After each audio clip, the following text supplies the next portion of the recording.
નમસ્કાર વાલા પેન્શનર મિત્રો, નિવૃત્ત કર્મચારી મિત્રો, ભાઈઓ તથા બહેનો, સ્વાગત છે આપનું આપણી આ યુટ્યુબ ચેનલ ભાવેશ મકવાણા ન્યૂઝમાં। તો મિત્રો, સૌથી પહેલાં બધાને જય શ્રી કૃષ્ણ, જય માતાજી, હર હર મહાદેવ। તો આજના વિડીયોમાં આપણે વાત કરવાના છીએ નિવૃત્તિ પામેલ 64 વર્ષ ઉપરના તમામ પેન્શનરો માટે આવ્યા છે સૌથી મોટા બિગ ગુડ ન્યૂઝ। તો આજ બપોરે જાહેર થયો છે પરિપત્ર। તો શેના માટે પરિપત્ર જાહેર થયો છે તેની આજના વિડીયોમાં આપણે વિગતવાર વાત કરવાના છીએ, એટલે આજનો આ વિડીયો તમે અંત સુધી જોઈ લેજો। અને હજી સુધી જો આપણી આ ચેનલ સબસ્ક્રાઈબ ન કરી હોય તો ડેઈલી આવી જ માહિતીઓ માટે આપણી આ યુટ્યુબ ચેનલ પણ સબસ્ક્રાઈબ કરી લેજો મિત્રો। તો શરૂ કરીએ આજનો વિડીયો। તો સૌથી પહેલાં વાત કરીએ તો 8મા પગાર પંચના તાજા અપડેટ વિશે।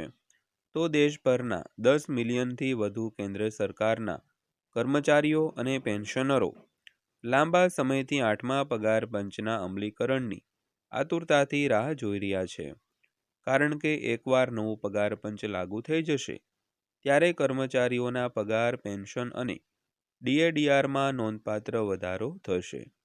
પરંતુ હવે પ્રશ્ન એ છે કે નવું પગાર પંચ ક્યારે લાગુ થશે, અને આ અંગે તાજેતરમાં એક નવો અહેવાલ સામે આવ્યો છે। તો ચાલો નીચે આપેલા સમાચારમાં આ વિગતોને શોધીએ મિત્રો।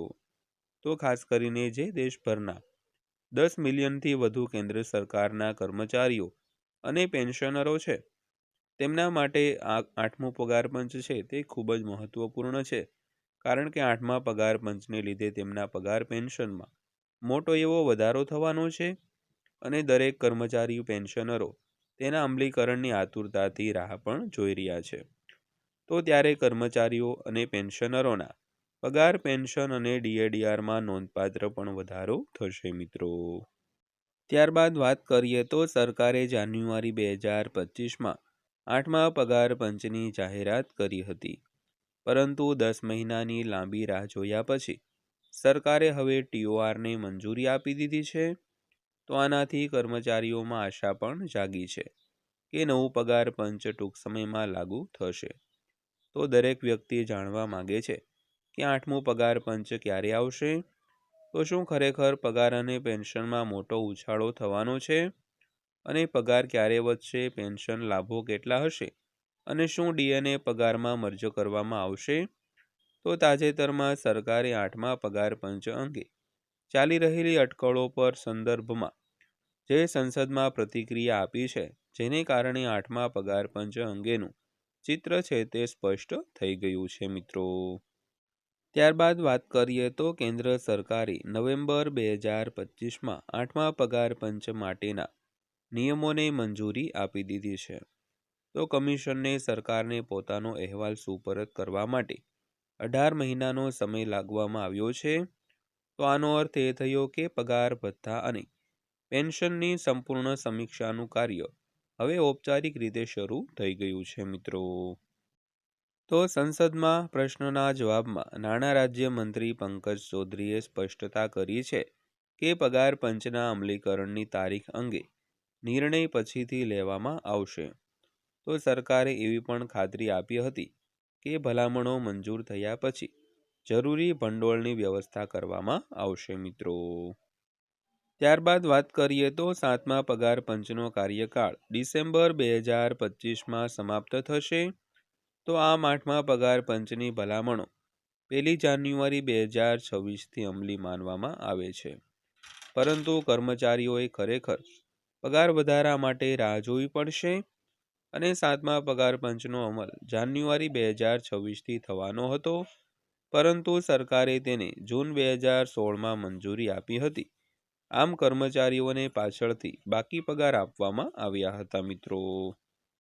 ત્યારબાદ વાત કરીએ તો પગારમાં કેટલો વધારો થશે। તો અગાઉના પગાર પંચો પર નજર કરીએ તો 6ઠ્ઠા પગાર પંચમાં સરેરાશ 40%નો પગાર વધારો જોવા મળ્યો હતો।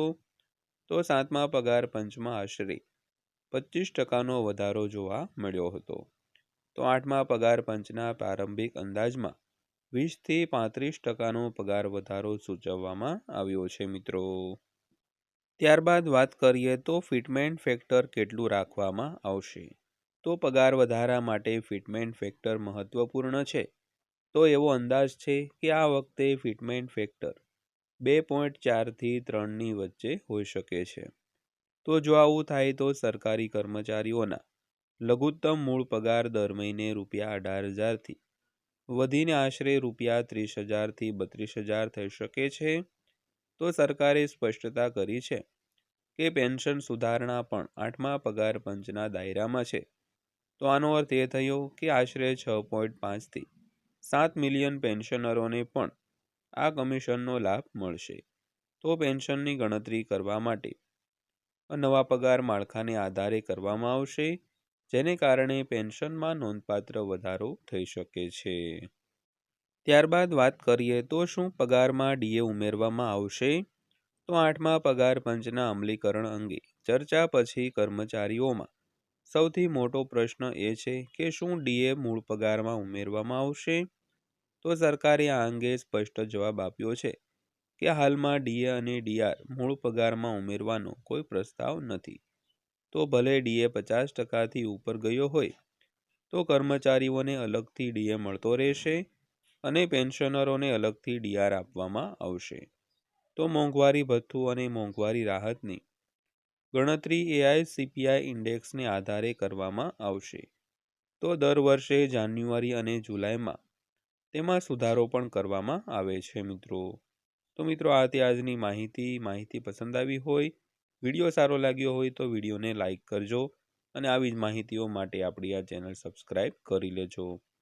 તો ફરીવાર પાછા મળીશું એક નવા વિડીયો સાથે, નવી માહિતી સાથે. ત્યાં સુધી સૌને જય હિન્દ, વંદે માતરમ.